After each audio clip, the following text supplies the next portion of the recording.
ओम शांति। आज के वरदान बाप दादा के वरदान, डेट 12 जुलाई 2022। वरदान है, शुद्धि के विधि द्वारा किले को मजबूत बनाने वाले सदा विजयी व निर्विघ्न भव। शुद्धि की विधि द्वारा किले को मजबूत बनाने वाले सदा विजयी व निर्विघ्न भव। जैसे हम जानते हैं, हम सभी के पास रहने के लिए लौकिक में शरीर के लिए एक घर रहता है। घर कितना क्लीन होगा, घर के अंदर जितना भी साधन है जितना क्लीन होगा, उतना हम वहाँ आराम से रह सकते हैं। जब नया बिल्डिंग बनता है उस समय वहाँ बहुत कुछ मट्टी और बहुत कुछ साधन रहता है, लेकिन जो मनुष्यात्मा उस घर में रहने के लिए आते हैं, उस समय वो उस एरिया को, जगह को, उस घर को क्लीन करते हैं। तो वैसे ही स्थूल रूप में जो भी गंदगी है वो आप क्लीन करेंगे, लेकिन जहां आप रहने के लिए जाते हो वहां भी आत्माओं का दुख दर्द भरा वायुमंडल, वाइब्रेशन, चिंता, स्ट्रेस, फीलिंग वो भी रहता है, तो वो भी क्लीन करना पड़ता है। सपोज अब जिस घर में आप जाते हो, कभी कभी हम देखते हैं कोई होटल में जाते हैं, लॉज में रूम लेने के लिए, सारा डोर बंद है। अंदर जाते ही एक ऐसा बैड स्मेल आता है। क्यों? एरिएशन नहीं रहता है। जिस जगह पर आपने ज़्यादा मेंटेनेंस नहीं किया है वहाँ चूहा, एंड्स, ये सभी आकर वहाँ रह जाते हैं। इसके कारण उस जग में रहने वाले मनुष्य आत्माएं आराम से नहीं रह सकते हैं। जैसे स्थूल के लिए क्लीनिंगनेस का जरूरत है शरीर रूपी साधन के लिए, ऐसे ही एक जगह पर आत्मा और मन सूक्ष्म रूपी मालिक और साधन एक जगह पर रहना है, तो वहां का जो सूक्ष्म रूप का वाइब्रेशंस, सोच, चिंतन, चिंता, उसके असर आत्मा के ऊपर पड़ जाता है। तो वहां आपको कुछ अच्छा कर्म करना है तो पहले आपको वहां क्लीन करना पड़ता है। मेरे जिंदगी में बहुत अनुभव है। जब हम जो भी सेवा केंद्र के लिए, सेवा के लिए जाते हैं ना, तो पहले योग के लिए बैठते हैं तो इतना मुश्किल होता है योग करने के लिए। क्यों? वेराइटी वाइब्रेशंस, वायुमंडल, वो क्या है हमको पता नहीं रहता, लेकिन योग लगता नहीं है। इतना डिस्टर्बेंस होता है भगवान के साथ कनेक्शन रखना, वाइब्रेशन फैलाना। इसे देख लीजिए, आपके घर में अलग अलग अलग वेराइटी का स्मेल, आपके घर में वेजिटेबल्स से, ग्रोसरी से वेराइटी स्मेल्स आता है, लेकिन अपने जो पूजा के रूम में अगरबत्ती जलाएंगे ना, तो स्लोली क्या होगा, सारे घर में वो अगरबत्ती का जो खुशबू है ना, ओवरटेक कर लेता है। तो उस घर में रहने वालों का भी वो खुशबू का एहसास होता है, और जो कोई बाहर से आते हैं ना उसको भी उसका एहसास होता है। देखिए, वायुमंडल में जो स्मेल है, उस स्मेल के लिए आपने अगरबत्ती लगाया, जो मट्टी था आपने झाड़ू लगाकर पोछा लगाकर क्लीन किया, एग्रीड। लेकिन वहां सराउंडिंग में रहने वाले आत्माओं का जो मेंटल स्ट्रेस है ना, वो भी क्लीन करना है ना। जब हम सेवा केंद्र पर जाते हैं ना, आधा दिन के बाद स्लोली वाइब्रेशन बहुत अच्छा बन जाता है, और आत्माओं को भी पता चलता है कि उस एनर्जी को आंखों द्वारा कैसे रिसीव करना है, कैसे फील करना है। स्लोली 1 दिन 2 दिन 3 दिन होते ही बहुत अच्छा लेवल आ जाता है। इसलिए ज्यादातर हम कहते हैं जहां भी आप योग बट्टी रखते हो तो मिनिमम 3 दिन का रखो, और जो 3 दिन में जो आत्माएं आते हैं ना वो वहां ही रहने वाला चाहिए। और हमने ये भी देखा है, सब समझ लीजिए 3 दिन का कंटिन्यू बट्टी है, वहां ही रहने वाले आत्मा है, वाइब्रेशन अच्छा रहेगा। कोई 11 बजे आ गया, 12 बजे आ गया, कोई 1:30 बजे रिटर्न जाना है, वो लोग आते ही वहां का वायुमंडल चेंज हो जाएगा। समझ लीजिए 5 बजे तक जो डे स्कॉलर्स, जो आने वाले जाने वाले सभी चले जाते हैं, सिर्फ वहां अकोमोडेशन माना जो रहने वाले रह जाते, उसके बाद इतना अच्छा एनर्जी आ जाता है। तो यही भगवान यहाँ कह रहे हैं, बच्चे जहां भी आपको अच्छा कर्म करना है तो पहले शुद्ध करना है। जैसे लौकिक में भी पूजा करना है, यज्ञ याग चलाना है, तो पहले क्या करते हैं, पहले शुद्ध करते हैं ना। तो वैसे ही जहां भी आपको अच्छा कर्म करना हो, वो कर्मों का फल सफलता आना है, उसका रिजल्ट आप खुश रहना है, तो राजयोग से वहां का वायुमंडल को भी शुद्ध करना बहुत जरूरी है। नंबर 1। नंबर 2, कभी कभी हमारे आपस में है ना जो रिश्ते हैं ना, थोड़ा डिस्टर्बेंस होता है। पति पत्नी के बीच में कुछ झगड़ा चल रहा है, घर में बच्चे बात नहीं सुन रहे हैं, ऑफिस में हमारा बात कोई नहीं सुन रहा है। और हमने ये भी देखा है, जब जहां भी हम सेवा करने के लिए जाते हैं ना, ज्ञान सुनाना स्टार्ट करते, थोड़ा ऑपोजिशन आता है। क्या ऑपोजिशन आता है, आप तो इतना छोटे एज वाले हैं, हमको क्या सिखाते हैं आप जो सिखा रहे हैं थोड़ा डिफरेंट है।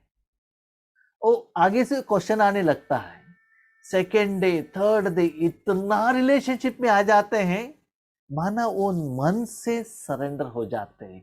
उसके लिए मैंने देखा है, आप ज्ञान सुनाने से भी ज्यादा आपके द्वारा जो भगवान का एनर्जी है ना, वो उन तक जाकर पहुंचना चाहिए। तब वो वायुमंडल, उनका जो आपके प्रति जो सोच है ना, वो चेंज होता है।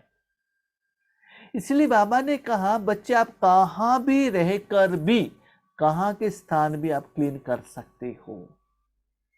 और कभी कभी हम लोगों को बाबा ये भी कहता है, बच्चे जहां भी आपको सेवा करना है ना, 1-2 दिन पहले ही अपने जगह पर रहकर क्लीन करो। और ईश्वरीय सेवा में कभी कभी बड़े बड़े प्रोग्राम होते हैं, वहां तो स्टेज बनाना, टेंट लगाना, चेयर लगाना, वो सभी होता है। लेकिन जो भी बीके लोगों को टाइम मिलता है जाकर वहां योग करते हैं। और नियमित सेवा केंद्र पर यह भी कहा जाता है, दिन में आधा घंटा 1 घंटा उस प्रोग्राम की सफलता के लिए आप योग करो। तो एक होता है जो आगे जो आपका प्रोग्राम है वो सफलता के लिए योग करना, दूसरा होता है आपको डे टू डे लाइफ में कुछ विघ्न आ रहा है, परिस्थिति आ रहा है, डिफरेंस ऑफ ओपिनियन है। अपने ईश्वरीय परिवार में भी हो सकता है, लौकिक परिवार में भी हो सकता है, सेवा में भी एक्सपेक्टेड रिजल्ट्स नहीं आ रहा है। तो उस समय में भी आप ऐसे इस इंटेंशन से, इस कारण से, इस उद्देश्य से आप योग करेंगे, तो क्या होगा, आपका संगठन में क्या हो जाएगा, किला स्ट्रांग होगा। जब देखिए आप अपने घर में आपने दीवार स्ट्रांग बनाया, विंडो स्ट्रांग बनाया, डोर स्ट्रांग बनाया, तो अनवांटेड थिंग्स जो अंदर आना चाहिए, सांप हो या कौवा हो या रैट्स हो, जो भी अंदर आने का चांस ही नहीं रहता है ना, ये उतना आपने टाइट क्लोज करके रखा है। तो ऐसे बाबा कहते हैं शुद्धि की विधि।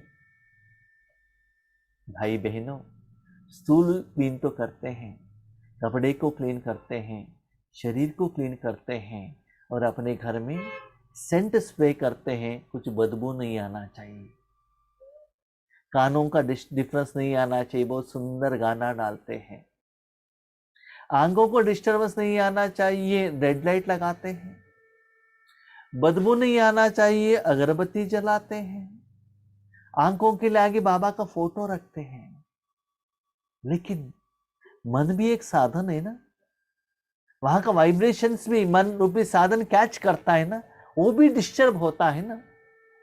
तो आगे जो भी आत्माएं उस सेवा केंद्र पर, चाहे स्थूल में या सूक्ष्म में, चाहे साइंस की साधन द्वारा या डायरेक्ट, जो भी आत्माएं आते हैं, अनुभव होने के लिए मन द्वारा शुद्धि करना बहुत जरूरी है। इसे लौकिक में भी गणेश जी का मूर्ति घर में लेकर आते हैं तो कितना शुद्धि होता है, त्योहार आता है तो कितना शुद्धि होता है। और हमने ये भी देखा है, जहां भी सेवा केंद्र में हम पहले जाकर चाहता योग करके क्लास करेंगे तो बहुत अच्छा इफेक्ट रहेगा। डायरेक्टली जाकर बैठेंगे, योग के लिए टाइम नहीं है, क्लास तो होगा लेकिन उतना इफेक्टिव नहीं होगा। क्यों?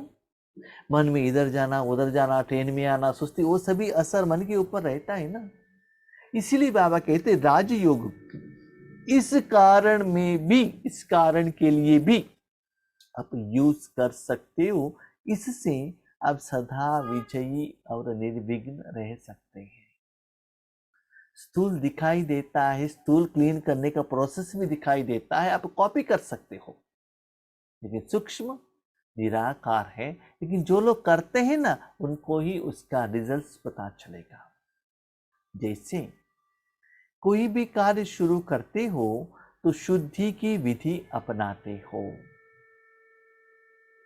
ऐसे जब किसी स्थान पर कोई विशेष सेवा शुरू करते हो तो चलते चलते सेवा में कोई विघ्न आते हैं तो पहले संगठित रूप में चारों ओर विशेष टाइम पर एक साथ योग का दान दो।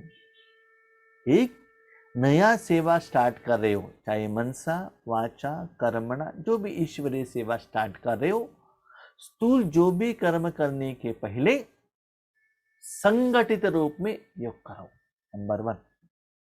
नंबर 2, कोई ऑलरेडी एक सेवा स्थान है, सेवा चल रहा है, लेकिन बहुत विघ्न आ रहा है, जो भी आत्माएं आते हैं पक्का नहीं रहते हैं, भाई जी आते हैं 1 हफ्ते के लिए कोर्स लेते हैं और चले जाते हैं, ठीक है, या कोई वहाँ का जो बिल्डिंग ओनर है ना, उनसे बनता नहीं है, कभी भी झगड़ा चलता ही रहता है, टीचर और स्टूडेंट्स के बीच में कुछ डिफरेंस ऑफ ओपिनियन है, और अपने घर में भी।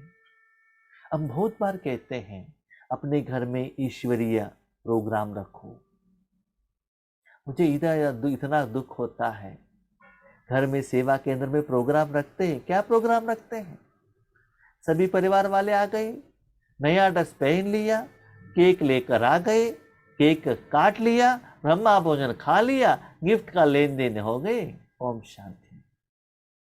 ये नहीं, सच्चा वहां शुद्ध होना है तो उस दिन उस समय वहां तपस्या चलना चाहिए। देखिए, ईश्वरीय विश्वविद्यालय में आप जो भी जाते हो निराकार के अनुभव करने के लिए जाते हो, और जो भी घर में भी आप चाहिए तो देख लीजिएगा जितना वहां तपस्या का माहौल बनता है।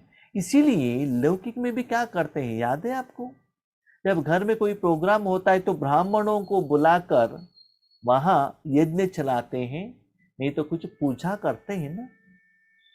तो ये आपका ही यादगार है, हम कितनी बार कहते हैं, देखिए आप हमको लेकर जाइएगा, वहां योग कराइएगा, इससे आपको कितना अच्छा वायुमंडल बनता है, लेकिन याद रखिएगा कुछ दिखता नहीं है उस योग से। और हमने ये भी देखा है, जाना है, जहां भी बाबा हमको लेकर जाता है ना, लौकिक में या अलौकिक में, विदाउट योग हम वापस आते नहीं है, भले वो कहे या ना कहे, क्योंकि वहां कुछ भगवान का प्योर एनर्जी का जरूरत है। इसलिए बाबा वहां साधन के रूप में गए हैं, तो कनेक्ट करना हमारा जिम्मेदारी होता है। इसीलिए इतना महान कार्य आप इजीली कर सकते हो। सर्व आत्माओं का एक ही शुद्ध संकल्प हो विजयी। जितना भी आप सारे लोग मिलते हैं ना, कोई एक कारण, ये प्रोग्राम सक्सेस हो, ये समस्या का समाधान मिले, सभी का संकल्प एक ही हो, विजयी। अभी देखिए इस ग्रुप में भी जो भी आत्माएं निमित्त हैं, जो भी सपोर्ट कर रहे हैं, जो भी अटेंड कर रहे हैं, उन सभी का इंटेंशन क्या है? भगवान को प्रत्यक्षता करना और हमको मस्त रहना। इसलिए सफलता मिलती है। और हमने बहुत जगह पर ऐसा भी देखा है, जो सेवा केंद्र पर सेवा चलता है ना, सभी मिलजुल कर करते हैं, जिन किसी को भी नाम मान शान, अपना प्रतिष्ठा सम्मान का इच्छा नहीं रहता है, इतना अच्छा सफलता मिलता है, सब खुश। मैं कह रहा हूं मन से, तन से नहीं। इसलिए हर जगह पर हम कहते हैं प्रोग्राम में ब्रह्मा भोजन सिंपल बनाइए, ज्यादातर तपस्या के लिए ज्यादा अटेंशन रखिएगा। तो ऐसे आप राजयोग द्वारा बड़े बड़े समस्याओं को, विघ्न को भी आप समाधान दे सकते हो, लेकिन सभी का संकल्प, शुद्ध संकल्प एक हो, और ये नशा हो, विजय हमारा जन्मसिद्ध अधिकार है। ऐसा ना हो, प्रोग्राम तो चल रहा है, सभी लोग का सहयोग है, लेकिन योगेश भाई का प्रत्यक्षता हो रहा है, हम क्यों सपोर्ट करें? ऐसा नहीं। आप जितना भी तन मन धन से देते हो, आपको जरूर रिटर्न मिलेगा। और हमने ये भी देखा है, जितना आप आगे बढ़ेंगे ना, ऑपोजिशन ज्यादा रहेगा, जितना गुप्त में रहेंगे आता ही रहेगा। ऑपोजिशन आएंगे, उसके लिए भी आपको आंसर देना पड़ता है, उसके लिए भी एक्स्ट्रा एनर्जी चाहिए, और आपका एनर्जी भी डाउन होने लगता है। इसीलिए कोई एक का ही प्रोग्राम नहीं है, सभी का प्रोग्राम है, तब विजय आ सकता है। तो जो भी हम संगठित रूप में हैं, सफलता के लिए भी सभी जिम्मेदार है, समस्या है तो सभी जिम्मेदार है। तो संगठन में रहेंगे तो विजय मिल जाएगा। यह है शुद्धि की विधि। इससे सभी विजयी व निर्विघ्न बन जाएंगे और किला मजबूत हो जाएगा। समझ लो, आपके सेवा केंद्र पर आत्माएं ज्यादा नहीं आ रहे हैं, तो जो निमित्त आत्माएं बैठकर योग कीजिएगा। एक प्रैक्टिकल एग्जांपल मैं आपको कहता हूं, जो हमारे ब्रह्म कुमारी का वरिष्ठ बहन उषा बहन ने कहा था। जब वो स्टार्टिंग में यज्ञ में आई थी, जोश था, डिग्री भी था और एबिलिटी भी था। सेंटर में जाकर अलग अलग जगह पर स्कूल कॉलेजेस ऑफिस में इतना अच्छा क्लास करती थी, आज भी कर रही है नेशनल इंटरनेशनल लेवल में। तो सभी लोग अच्छा कहते थे, सेंटर पर आते थे, और एक हफ्ता फर्स्ट डे ज्यादा लोग आते हैं, उसके बाद 50%, ऐसे 7 डेज 8 डेज होने तक कोई भी नहीं। सभी लोग अच्छा कहते हैं, लेकिन ऐसे क्यों, कितना 6 महीने तक ऐसे चला। तो उन्होंने बाबा को क्वेश्चन पूछा, बाबा ऐसे क्यों? तो बाबा ने एक मुरली में आंसर दिया, बच्चे जिस दिन आपका योग का चार्ट 8 घंटा होगा, तब उसका रिजल्ट आ जाएगा। वो मुरली पढ़ लिया, उसके बाद उषा बहन ने सारा बाहर का प्रोग्राम बंद कर दिया, और जो सेवा केंद्र का काम है उसके बाद बाबा रूम में जाकर योग करना। योग से ऐसे वायुमंडल बन गया, जो भी बाबा के बच्चे हैं वो आने लगे, अपने आप आने लगे, और वो पक्के बने। लेकिन हम क्या गलती करते हैं जानते हैं? उन लोगों को कहते हैं ये मेडिटेशन है, आप मेडिटेशन करो, लेकिन वो लोग जब आपके घर में आते हैं, वहां आप उनको खाना बना के खिलाते नहीं है, माना वहां योग का वाइब्रेशन नहीं है, तो उनको अनुभव कैसे होगा? सिर्फ इंफॉर्मेशन मिल जाएगा, नॉलेज मिल जाएगा। वो खुद बनाकर खाते हैं, उनको टेस्ट नहीं आता है। बाबा कहते हैं अभी समय आया है कहने का नहीं, उनको खिलाने का। तो एक्चुअली आपको करना है। और हमने ये भी सुना है, जब हम पहले बाबा के घर में गए थे, उस समय उस सेवा केंद्र पर 21 दिन का योग का बट्टी रखा था आत्माओं को आने के लिए। उस समय वो 21 दिन बट्टी होने के बाद हम जाकर वहां पहुंच गए। इसका मतलब क्या है, चाहे स्थूल समस्या हो या सूक्ष्म हो, सेवा का विजयी हो, सफलता हो, कुछ भी हो, योग इज द बेस्ट मेथड, वो भी संगठन का योग। तो ये रिजल्ट्स हमें तो बहुत जगह पर आया है, आ रहा है। इससे संगठन भी स्ट्रांग होगा, एक मत होगा, निर्विघ्न होगा और विजय मिल जाएगा। स्लोगन, यथार्थ कर्म का प्रत्यक्ष फल है खुशी और शक्ति की प्राप्ति। आपका कर्म यथार्थ हुआ है कि नहीं हुआ है, कैसे हो फलेगा, पता चलेगा। कर्म ठीक है तो कर्म का फल आना चाहिए, कर्म का फल आया तो सफलता होगा, ऑटोमेटिकली आत्मा खुश होगी, खुशी के साथ शक्ति भी प्राप्ति होगी।